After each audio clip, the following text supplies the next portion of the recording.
Hello, welcome, and welcome back to Heretic Tarot. My name is Liz, and I will be guiding you on this journey. So, it's April. These messages really are, kind of whenever you see them, but I do tend to do them at least monthly. So this month we're using the Work Your Light Oracle deck, and then we're using the Wandering Moon Tarot for additional information. We'll get an Oracle card for the overall vibe, and then of course pull 6 tarot cards and see what the vibe is. I have my little bowl here of all of the zodiac, all of the human design profile numbers. I'm just gonna pick one. Okay, you know what? This is my 5th time trying to do your reading. 5th or 6th. I think it might be the 5th. I can't even remember. It's my first time today, at least. I tried 4 different times yesterday. Yeah. I don't know what's up with that. So, I mean, we're just going to move forward, It was like just one thing after the other. Like I started it and I had a migraine, but I'm usually like pretty functional with migraines. Like, migraines aren't necessarily new, unfortunately, to my existence. But like as soon as I started putting like, cards down or cards coming out or whatever, it was like my head split open. So I stopped. Of course, I went to like lay down for a little bit, grateful that I could even do that. I think I discovered the thing that has been giving me migraines actually too, because just like within the last like 2 or 3 weeks, I feel like there's been more days where I've had a migraine than not. And there's only been like one thing that has changed. And it was a supplement that I was taking. Anyway, it's crazy, like how much of a difference that makes. So anyway, and then, like I tried to come back to it and literally like started doing the message, and then like right in the middle of it I just got this feeling and I just stopped. I'm like, no. And that's I just stopped, walked away again for like a little bit, came back, tried to do it again, and then my dog was being crazy, and I was like, you know what? let's just not. It's down to you guys and the 2-4 reading, and I thought about just doing the 2-4 reading first, but I like that doesn't feel good either. So anyway, what a ride, right? So anyway, before we like really get going here, I usually have some sort of content. Do we want the light on? Okay. I usually have some sort of content that I share with you about your profile that I find somewhere out on the internet. And I read it to you, story time. This time I did find an article on the Jovian Archive website, which is, I believe, like directly connected to the International School of Human Design, but I'm not going to read it to you. Sorry. I'm going to provide the link in the description below. And the article is written by no. We're not taking that because we weren't there yet. But if you had a question about something, it says no, wait, postpone, pause, say no. It's interesting that, I'm like talking about that article. I don't know, like I've read it a few times. There's nothing bad in there. It's actually written by a 2-5 projector, which I think is cool. And that's why I love Finding other people's content, because I'm a 5/1 also. And I think it's like my first line, probably, that investigator line. But there's a lot of nuance with human design and even tarot. So anytime I'm doing any kind of reading, I'll have the booklets around, because I love reading and hearing other people's perspectives and their understanding about a subject, right? Because it only helps me broaden my knowledge and understanding of that subject, right? And that's how you pick up nuance, is by hearing a bunch of different perspectives from a bunch of different people, because a lot of, we're all going to have slightly different or maybe even significantly different understandings of the same subject, right? So anyway, check that out if you would like. They just break it down by line, so there's like a paragraph for each of the 6 lines. And I think, of course, they give an introduction like about themselves and all of that too. So yeah. All right, now that we are officially ready, let's just see how this goes, okay? 5th time for the win. 5th time for the 5 ones.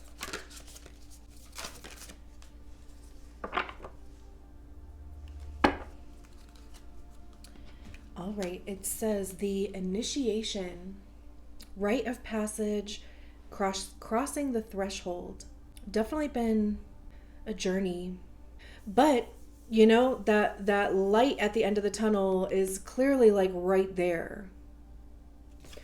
So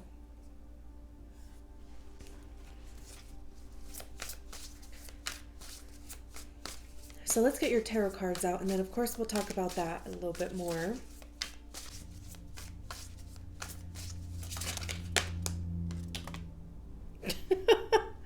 How many cards is that? We have the Hanged Man, 5 of Wands, 4 of Swords, Knight of Wands, Knight of Cups, one more,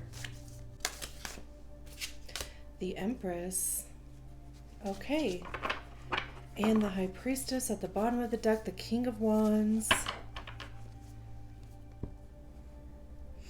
It's so interesting that we have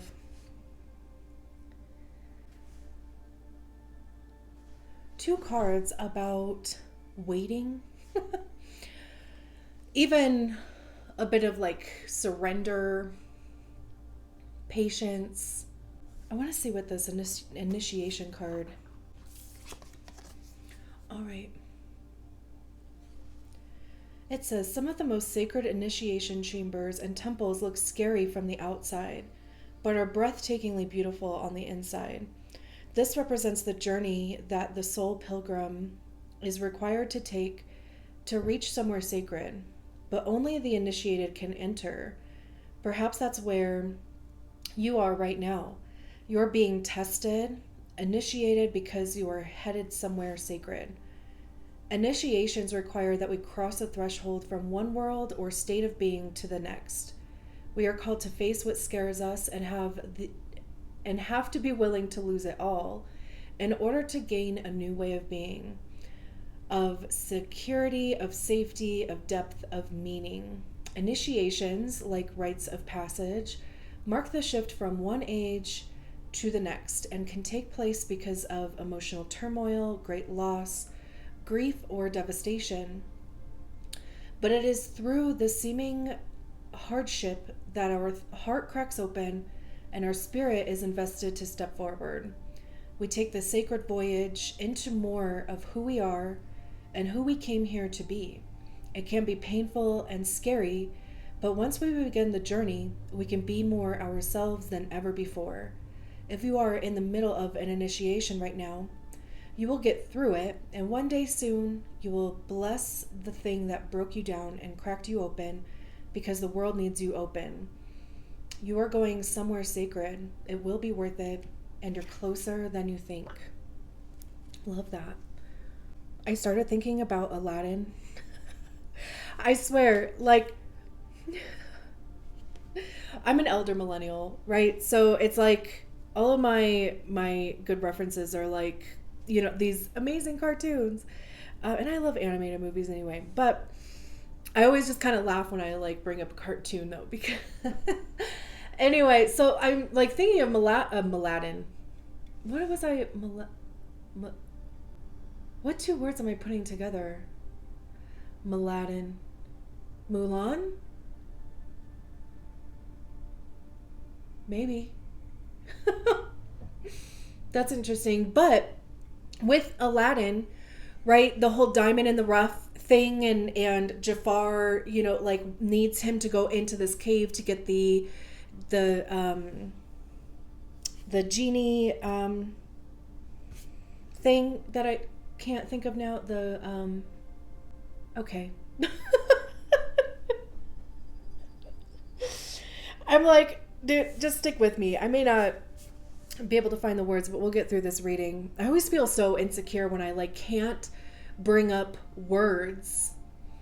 Anyway, but that's just like what I was thinking when it came to like reading that, and how, it is scary, and especially even looking at this card, right? Like there's all of this is in, black and grayscale.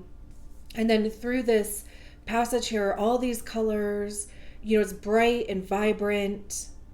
There might even be some water back there, it looks like, but all of this looks kind of destitute. There's lightning, like storms going on. There's a snake over here. There's a few snakes actually. So it's like all of that stuff that I was talking about, like facing our fears, right? So like I said, it's just kind of interesting that we have these two cards of delay, or like I was saying, patience or waiting. The Hanged Man, the purpose of the Hanged Man is to see things from a different perspective. There's even a quality of enlightenment that comes with the Hanged Man, because traditionally on that card, there's a figure that's hanging upside down by their foot. They don't seem to be in any type of distress or uncomfortable at all, but they have a halo around their head. So there's this level of, enlightenment that comes from just going through this process. And, like I was saying with the Hanged Man, it's seeing things from a different perspective. And, it's like that literal sense of being upside down and seeing things from that perspective.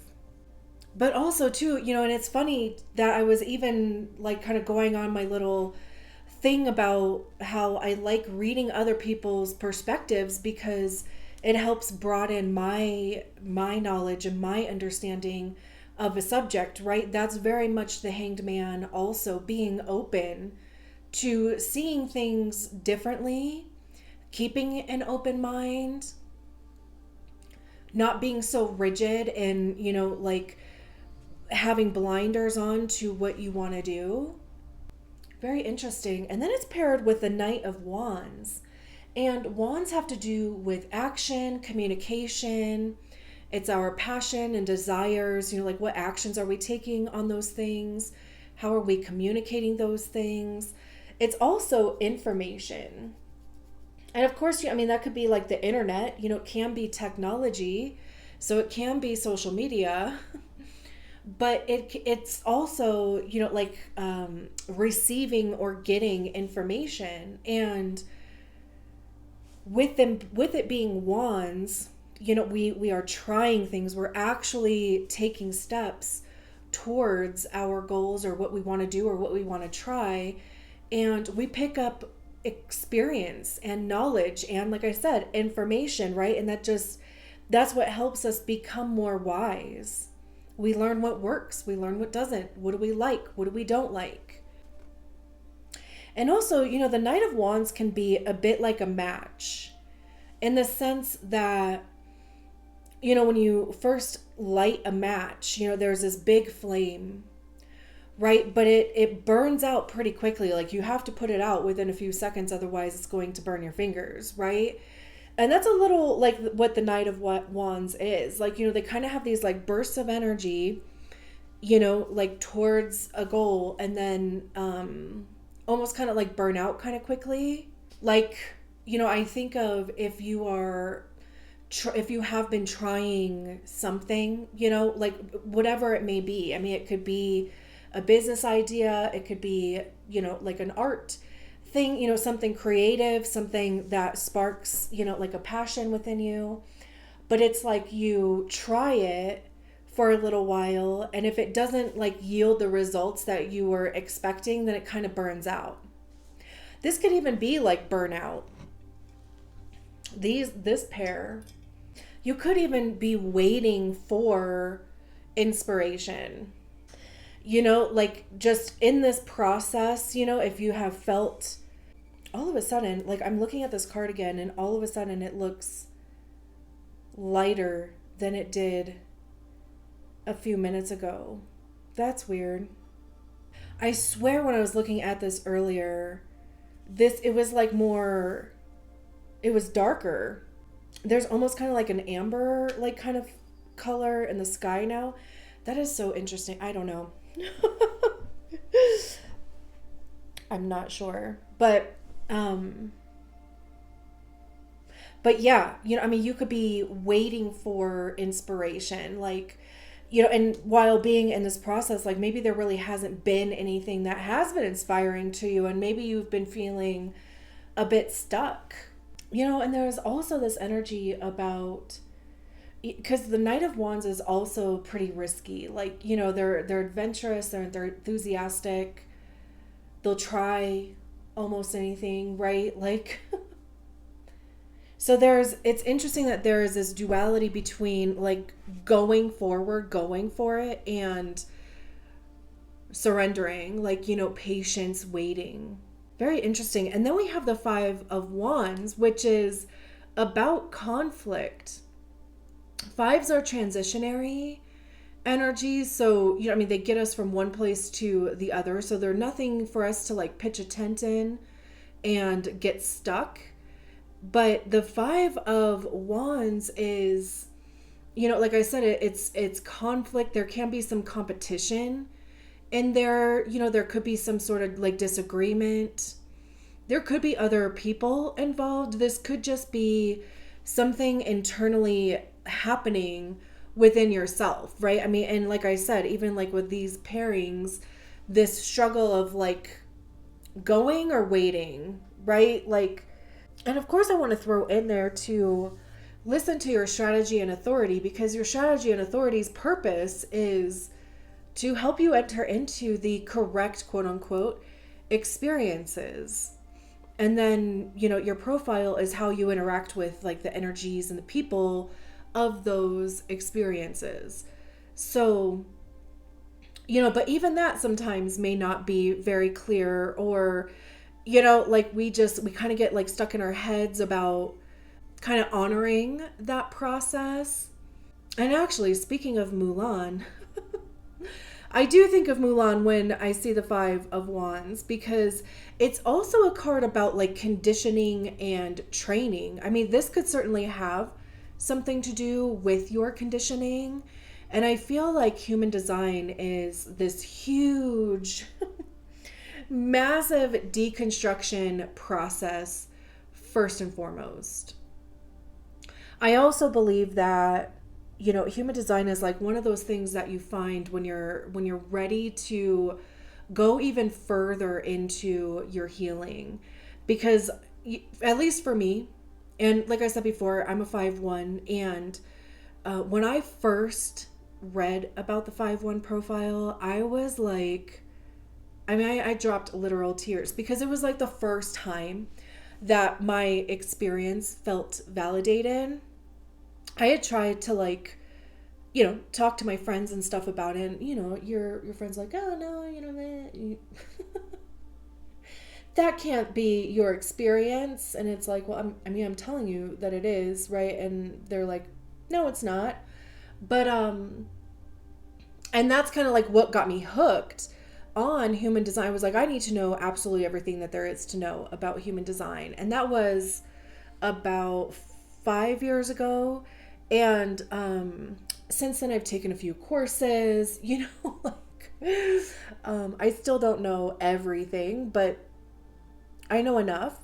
And anyway, like a big thing with human design is to release the conditioning, whether it's societal, cultural, or familiar, right? Like with your family or your loved ones, And also it'll show you that the things that you thought were inherent flaws for whatever reason, whether that's a story you attached to it or somebody made you feel that way, are literally like part of your design and part of who you are. And it's like a gift in some degree, right? So anyway, that could be what this Five of Wands is. And that would even be this rite of passage, because that's that whole thing about the only way out is in, right? It's like the only way to truly become your authentic self, like who you actually believe yourself to be, right, is to go within and unpack all of that shit that's in there. So that can be the Five of Wands. But like I said, I do think of Mulan when the Five of Wands comes up. I'm gonna start losing my words altogether.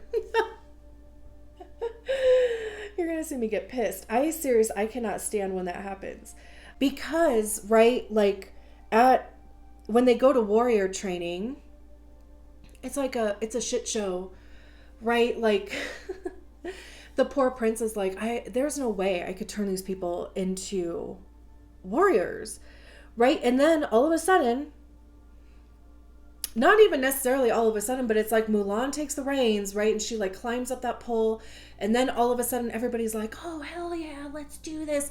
And they get it together. But the purpose of that training is so that they can go into battle prepared and to win and be victorious. And so that training is the Five of Wands. That victory is the Six of Wands, which I know we don't have out here. But, so like the purpose of this initiation is to help you level up. And even like I was saying with the Hanged Man, there's this level of enlightenment that comes along with the Hanged Man. And that's not necessarily an easy journey either, right? It's not like you just all of a sudden become enlightened,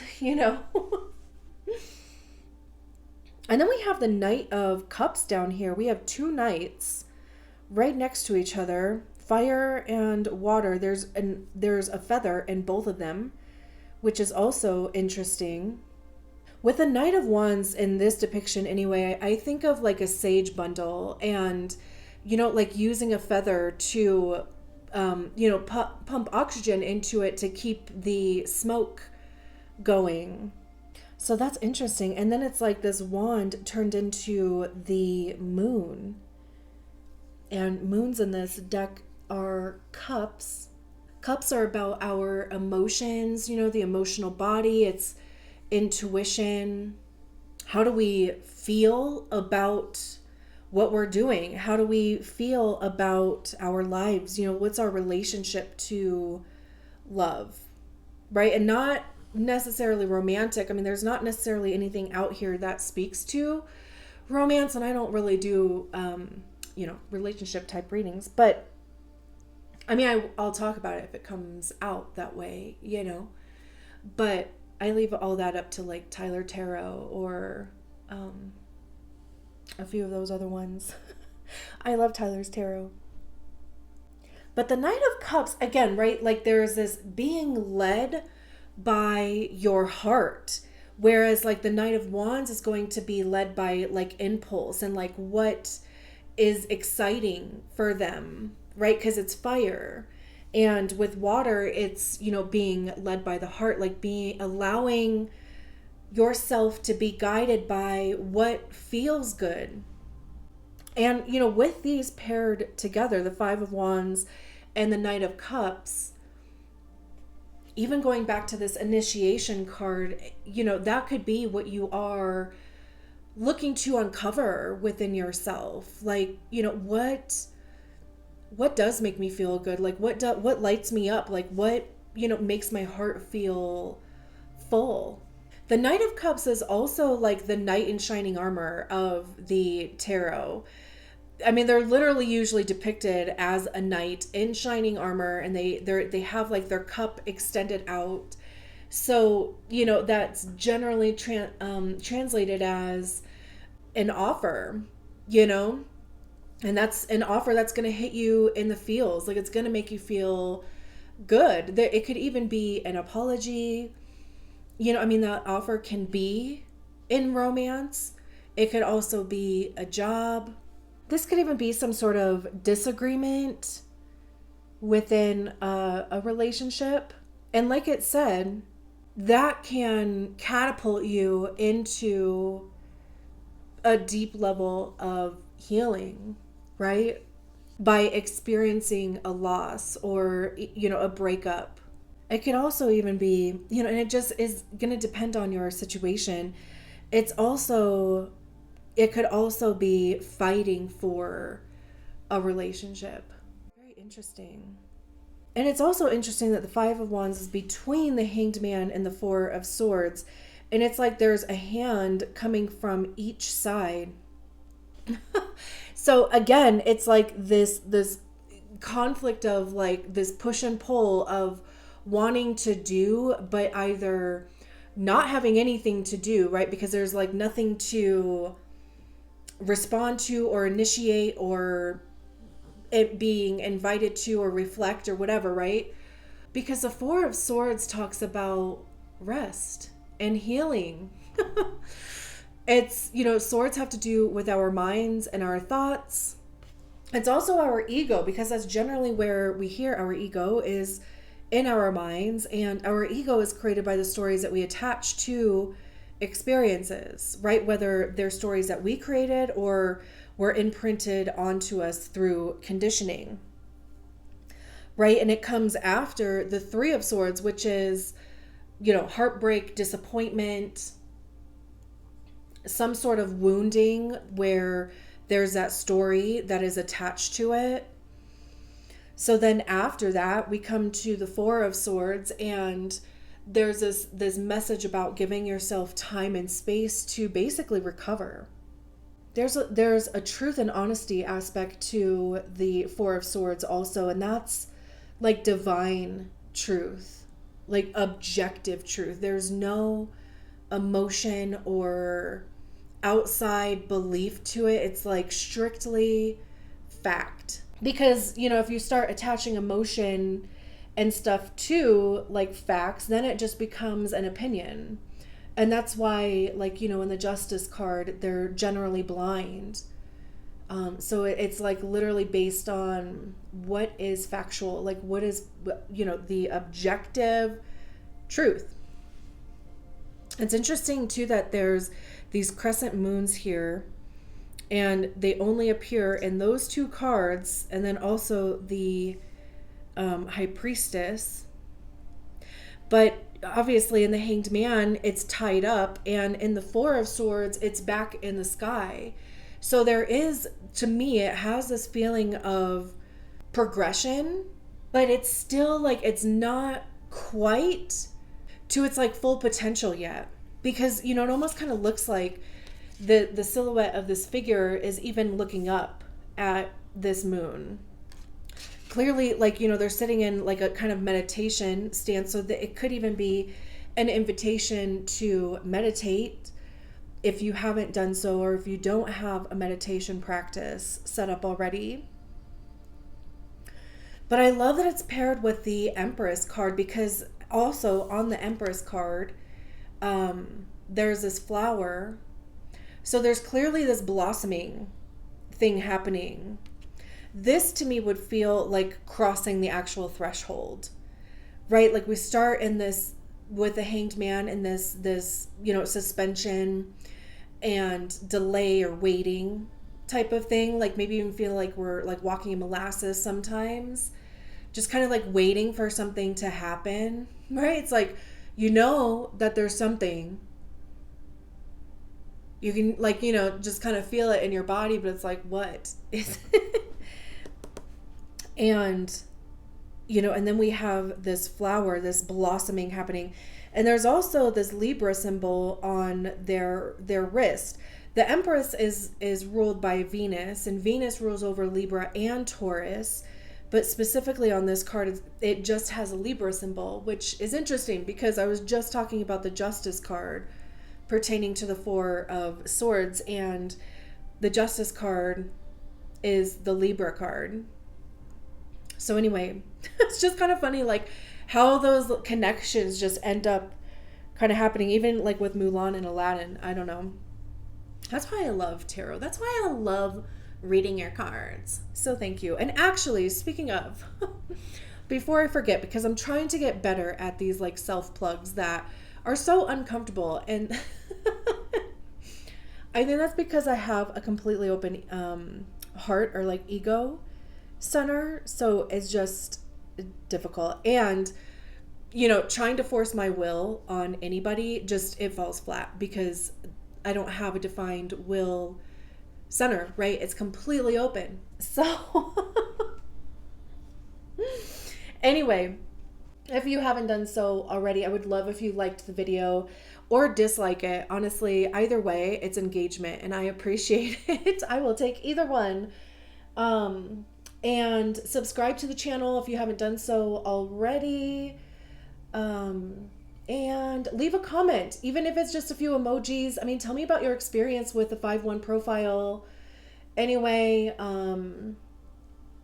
or anything about your design, your strategy and authority, you know, anything interesting that you've discovered in your design, because like I said, I love hearing other people's perspectives on their design, human design in general. Anyway, because my intention, I'm pouring all of my energy into growing this beautiful channel, this beautiful community, and I'm trying to catch the YouTube algorithm train, and I can't do that without you. So if you have the energy available to help me in that, I definitely appreciate it. So, you know, this is the only card where there's hands in it that I've seen that have fingernails. I love this deck, but like the only thing that I do not like about this deck is that the hands don't have fingernails, and that just freaks me out for some reason. So the Empress talks about expansion. You know, like the Empress is generally pregnant on the traditional tarot. Now, I mean, you can be wanting to or thinking about extending your family, but in tarot, pregnancy means like reproducing something. You know, it's like reproducing the abundance around you or opportunities or, you know, whatever the case may be, beauty even, because the Empress is the divine feminine. And that's the energy of the divine feminine, not the gender. So it's a lot about, I said emotions, but I was going to say intuition, being in the flow, receiving, right? Like beauty. Was it saying something about creating beauty? I can't remember if it mentioned that in the book, but there is this like unfolding happening here, and that is because of this process. So wherever you're at in the process, it's like just know and remember that there is a reason for it, and it's almost like, you know, surrender to whatever is like coming up.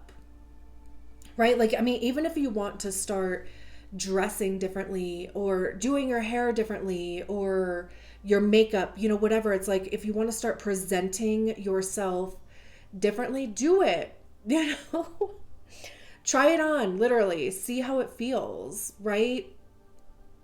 There's nothing wrong with that, you know, like how, you know, like the outside reflects our inside type of thing. Not that that's like always the case, but that's just like what was coming to mind here. But also even this Four of Swords, like the healing and meditation practice and allowing, like yourself to get quiet. It's like, allowing space for this Empress energy to come in.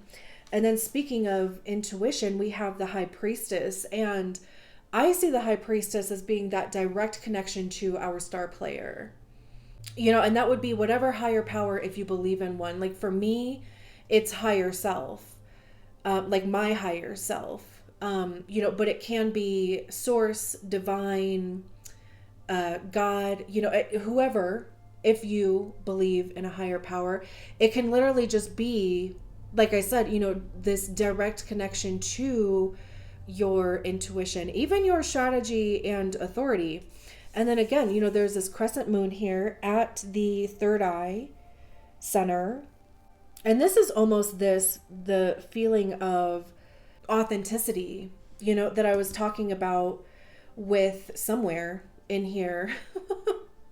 What was I talking about? That like the only way out is in, and like, deconditioning and all of that stuff. Like, look how well these two cards even kind of go together. Very interesting. So again, even like an awakening, there could be some level of, intuitive ability that you are uncovering. Like we're all intuitive, there's different degrees of it, but we all have it. And it just through conditioning, through our lives, right? Like it's just kind of conditioned out of us to listen to those messages, right? And then the King of Wands. So we go from the Knight of Wands to the King of Wands. This is someone who has their shit together. Whereas like, the Knight of Swords might, or the Knight of Wands might burn out kind of quickly. The King of Wands smolders. Like, it's even. It's an even burning, kind of fire, because it is the highest expression of the suit. So the king uses all of those experiences, all the knowledge that they picked up, and uses it to their advantage. But also being a king, they're a leader. So they're able to share those experiences and even be a teacher for other people. The King of Wands is also, like wanting a level of creative freedom. So they're generally depicted as like the entrepreneur of the tarot, because they're not going to want to work for other people. That can be you. It doesn't have to be. But wanting to have, like just a certain level of freedom. And then we have the Ace of Swords, which is new ideas. This is a sword of truth, like I was saying before, right? So there's some level of divine truth that's being presented or discovered by you. The Queen of Pentacles is kind of the minor arcana to the Empress card, because there's this nurturing quality, very grounded. Pentacles have to do with our money, so there's this level of like internal success, right? Because queens are when we recognize the energy within ourselves. So, there's this level of success that you've gotten to monetarily, or even, like your health is improving. You have ample access to resources and materials. Then the Ace of Cups behind there. So this Knight of Moons, we have the Ace of Cups, or the Ace of Moons, which is new love. It's your cup overflowing, feeling fulfilled, feeling purposeful. The Strength card, determination. There's Justice back there behind the Seven of Swords, which I see the Seven of Swords as being like kind of self-sabotagey. And then with the Justice card behind it, that's kind of interesting. Anyway, okay, well, I'm glad that we got through this one. I hope it made sense. I was like, we're not doing this again. At least not this time. So, it happens. And if you've made it this far, thank you so much for allowing me to read your cards. And I will talk to you soon. Bye.